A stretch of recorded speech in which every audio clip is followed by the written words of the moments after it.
Olá pessoal, hoje nós vamos falar sobre a produção da energia elétrica em Itaipu e sobre alguns aspectos econômicos que envolvem esse grande empreendimento dos governos brasileiro e paraguaio. Nós vamos te contar um pouco sobre a forma de produção da energia em Itaipu e sobre alguns aspectos políticos e econômicos que envolvem a comercialização da energia. Para começar, vejamos como é produzida a energia. Com base no aproveitamento da energia potencial gravitacional da água, contida em uma represa elevada, Itaipu Binacional produz energia elétrica. A energia potencial gravitacional da água é natural, portanto, pode ser aproveitada desde que haja desníveis acentuados, quedas d'água, ou que esses desníveis sejam criados artificialmente. Antes de se tornar energia elétrica, a energia potencial gravitacional da água é transformada em energia cinética, o que é feito através da turbina. A turbina é uma imensa roda dotada de várias pás que é posta em rotação ao receber a massa de água. O último elemento dessa linha de transformações é o gerador, cuja função é converter o movimento rotatório da turbina em energia elétrica. No caso de Itaipu Binacional, trata-se de uma usina hidrelétrica construída em um rio, o Rio Paraná, e, em assim sendo, também conta com uma barragem para represá-lo. Deste represamento, forma-se um lago artificial que desempenha duas funções. 1. Acumular água para quando ocorre diminuição de vazão no rio. 2. Criar um desnível para a queda da água, isto é, aumentar a energia potencial.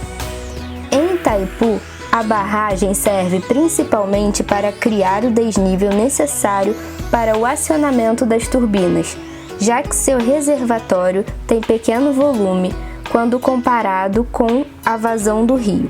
Isto porque Itaipu é uma usina a fio d'água. Bom, e você viu que Itaipu é uma energia a fio de água. O que é uma usina a fio de água? Em primeiro lugar, vamos considerar que mais de 50%, pelo menos, da energia elétrica produzida no Brasil vem das usinas hidrelétricas. A grande questão para a gente analisar está no fato de que as hidrelétricas, apesar de serem menos poluentes do que as fontes de energia não renováveis, carvão e petróleo, por exemplo, acabam por precisar alagar grandes áreas, causando grandes impactos socioambientais.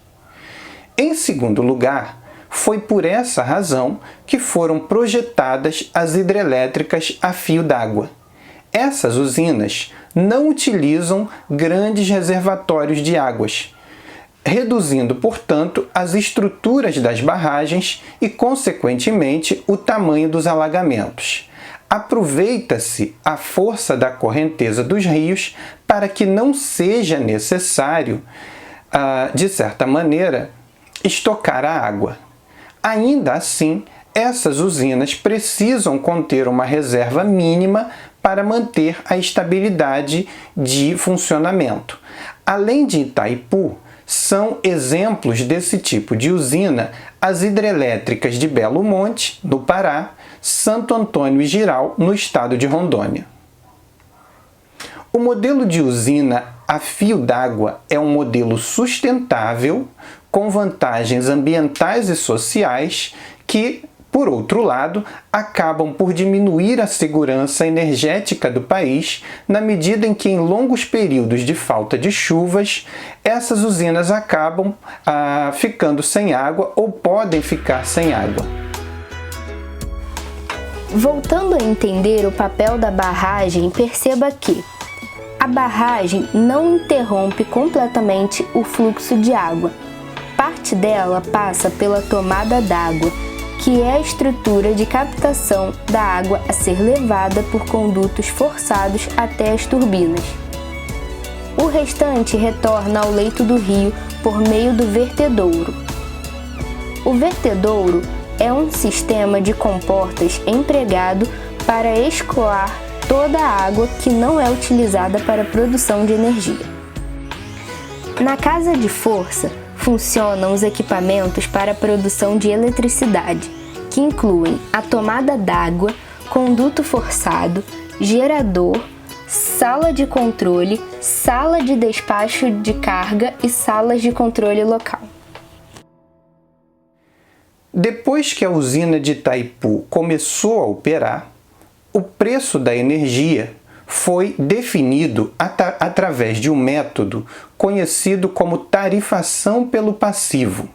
A finalidade era de que esse sistema permitisse cobrir os custos operacionais e os custos financeiros. Estes últimos, aliás, resultantes da dívida contraída pelos financiamentos para a realização da obra. Mas esse sistema de tarifação pelo passivo não foi capaz de evitar que a empresa enfrentasse resultados negativos por longos anos. Itaipu Binacional, agora em funcionamento, ou seja, a partir de 1984, precisaria pagar a dívida que havia contraído para pagar os custos da construção. A forma inicialmente empregada para o pagamento da dívida foi o sistema de prestações constantes PRICE. Ocorre que, durante a construção da usina, os juros internacionais tiveram uma escalada de alta. E, para completar, depois de entrar em operação, Itaipu Binacional não gerava caixa suficiente e a dívida acabou crescendo de forma descontrolada. O que aconteceu? A empresa precisou recorrer a novas captações de recursos para o pagamento de encargos financeiros. E aí, no início dos anos 1990, Itaipu enfrentou extremas dificuldades para cumprir com os compromissos. Aqueles compromissos financeiros com a Eletrobras não estavam sendo honrados como deveriam. Aliás, não era só Itaipu. Naquele momento, as principais concessionárias de energia elétrica atrasavam sistematicamente o pagamento de energia elétrica adquirida de Itaipu e também das empresas supridoras federais. Foi assim que essas concessionárias distribuidoras de energia elétrica acumularam uma dívida próxima de 4 bilhões de dólares.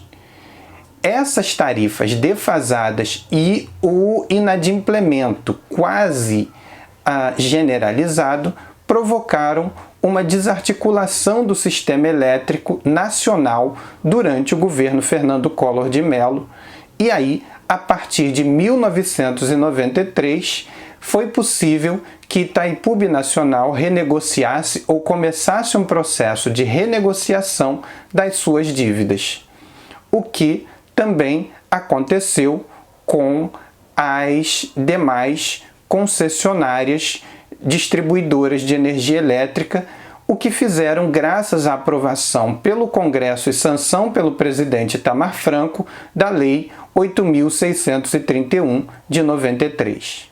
E aí, em 1995, o governo Fernando Henrique Cardoso incluiu as empresas geradoras de energia elétrica no programa de desestatização, também conhecido como Programa de Privatizações. O programa abrangia todo o sistema Eletrobras, com exceção de quem? De Itaipu. Por quê? Porque Itaipu tinha um caráter binacional e também excluía o sistema de geração termonuclear, porque a energia nuclear, o sistema de geração termonuclear, por força constitucional, não pode ser transferido à iniciativa privada. Em 2001, o Brasil enfrentaria uma séria crise energética que ficou popularmente conhecida como apagão. E então o Brasil viveu diversos meses de racionamento de eletricidade. Por causa dessa crise, a produção de Itaipu caiu significativamente. Relatório do governo Fernando Henrique dá conta de que essa crise foi provocada por dois fatores: uma prolongada falta de chuvas nas regiões Nordeste e Sudeste e pelo atraso na realização de obras de construção de linhas de transmissão. Em abril de 2002, a comercialização da energia elétrica gerada em Itaipu passou a ser gerada em Itaipu para o mercado brasileiro, é bom que se diga, passou a ser feita pela Eletrobras por determinação da Lei Federal 10.438. E as duas unidades de funcionamento, as duas unidades de geração da usina entraram em vigor, respectivamente, em setembro e março de 2006 e 2007, ou seja, setembro de 2006 e março de 2007 foram os meses em que as duas unidades de geração de Itaipu entraram em vigor. Eu espero que você tenha gostado desse Conta de Novo. Esse Conta de Novo tem por finalidade que a gente conheça um pouco mais sobre o sistema elétrico mesmo, e acho que Itaipu é um grande empreendimento para a gente pensar, para a gente falar um pouco do nosso sistema elétrico. Aliás, muitas vezes a gente tem energia em casa e não tem, o conhecimento sobre como é que a nossa energia, como é que aquilo que a gente dispõe dentro de casa é trabalhado, é tratado. Então, espero que você tenha gostado. Me diz se você gostou, comenta aqui, deixa o seu like ou o seu dislike e até o próximo. Não esquece de se inscrever no canal. Tchau!